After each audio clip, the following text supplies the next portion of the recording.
Fabiana Correia, editora da Você S.A. e hoje eu vou falar sobre como comprar um bom terno. O que você tem que ficar atento na hora de investir nessa peça, que é uma das mais caras do guarda-roupa masculino de trabalho e que você tem que considerar alguns detalhes antes de gastar esse dinheiro.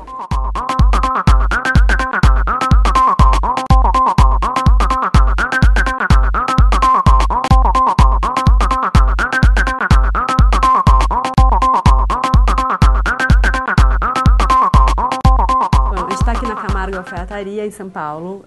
O Camargo é o dono dessa loja de mais... Quantas lojas em São Paulo? Mais uma em São Paulo? Mais uma, está abrindo a terceira e a quarta. Vai ter em Brasília e em Alphaville.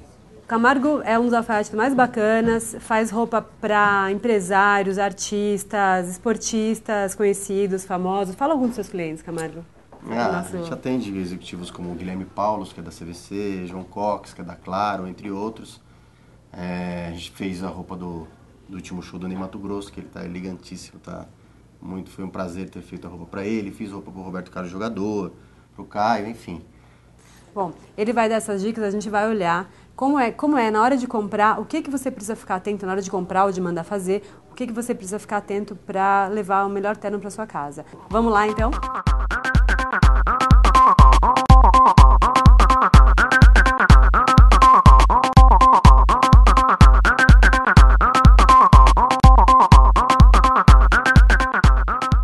A gente está aqui agora com o Nino, que é advogado e que é cliente do Camargo e que vai servir de modelo para a gente. Oi, Nino, tudo bem? Boa tarde, tudo bem? Boa tarde. Uma coisa que é importante que você fique atento é para saber qual é o objetivo dessa compra, né? Para que você está comprando esse terno e qual o seu estilo no dia a dia. Você trabalha numa empresa mais formal, numa empresa mais informal. No caso do Nino, ele é advogado, então ele é uma profissão que exige bastante, é bem formal, então o código de vestuário é bem formal e é assim que ele está hoje, né? Um terno bem tradicional e o Camargo vai explicar para a gente o que você tem que olhar para sair bem vestido da loja. O terno tem que dar uma silhueta boa no teu corpo, por isso que está se usando muito 2 botões para pessoas mais baixas.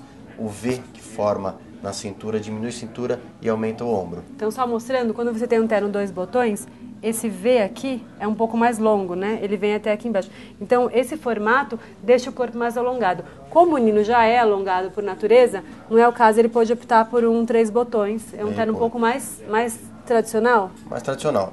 E uma coisa das mais importantes é o equilíbrio de roupa. Aqui nesse caso está aberto o paletó e ele está na paralela, as 2 partes do paletó estão na paralela. Isso quer dizer que a roupa está equilibrada, ela se torna uma roupa mais confortável. E uma dica boa também é quando a roupa encaixa, ela tem que estar encostada na nuca, não pode ficar descolando. Então é uma maneira de ver se a roupa está equilibrada ou não. Então, isso aqui é uma coisa para se olhar, ela certo? Tem que estar encaixadinha. A parte mais importante da roupa é isso daqui, ó.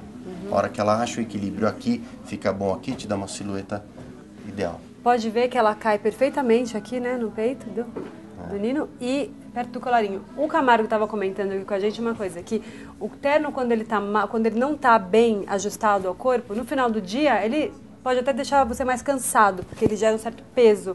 O jeito que seu corpo fica, não é o jeito que ele ficaria tranquilamente. O terno vai repousar sobre o corpo se ele não tiver cortado perfeitamente. Por isso que é importante você fazer essa escolha. O que mais tem que olhar, Camargo? Comprimento, se ela está igual. Acho que o corpo, muitos falavam, os alfaiates antigamente diziam que você vai pelo braço, o comprimento do seu braço, que tem o paletó, tem que ser no final do seu dedo, da sua mão.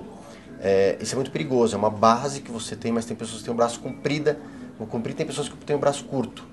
Então, a melhor maneira de se ver o comprimento do paletó no bom sentido, tirar a cabeça e dividir no meio ao corpo, que fica uma coisa mais proporcional. Então, no caso aqui do Nino, se a gente fizer uma linha aqui, tem que dividir ele vai estar ao meio. Ao meio. Como que é a manga? Manga tem que, a hora que você vira o braço, a camisa tem que estar encostado na mão onde começa a mão, 1 centímetro começa a manga. É o tamanho ideal. E o ombro, Camargo, explica pra gente. O ombro, às vezes, é interessante para ajudar na silhueta que passe um pouquinho, porque automaticamente diminui a cintura. Não aquelas ombreiras enormes. Ele dando uma linha saindo para o ombro é bom. Então essa história de que o ombro tem que ficar exatamente em cima daquele ossinho, não é que o ombro do paletó tem que ficar em cima daquele ossinho do ombro mesmo, do braço não é verdade. Não existe, eu sempre digo, não existe uma receita de bolo para todo mundo. Tem pessoas que já têm ombro grande, aí você faz muito justo ao ombro.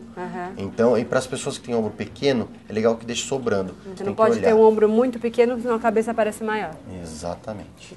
Bom, o terno do Camargo é um terno mais ajustado, né? Um terno um pouquinho mais moderno. Esse aqui do Nino especificamente já está um pouco mais tradicional, um pouquinho mais solto nas pernas, mas o terno do Camargo é um pouco mais ajustado. Mostra a calça, sua calça, Camargo. É uma calça mais justa e mais moderna um pouquinho. Já a calça do Nino é um pouco mais larga. Explica onde tem que ficar aqui a calça tradicional. Esse caso está um pouquinho comprido ainda, que isso é uma prova, foi até coincidência.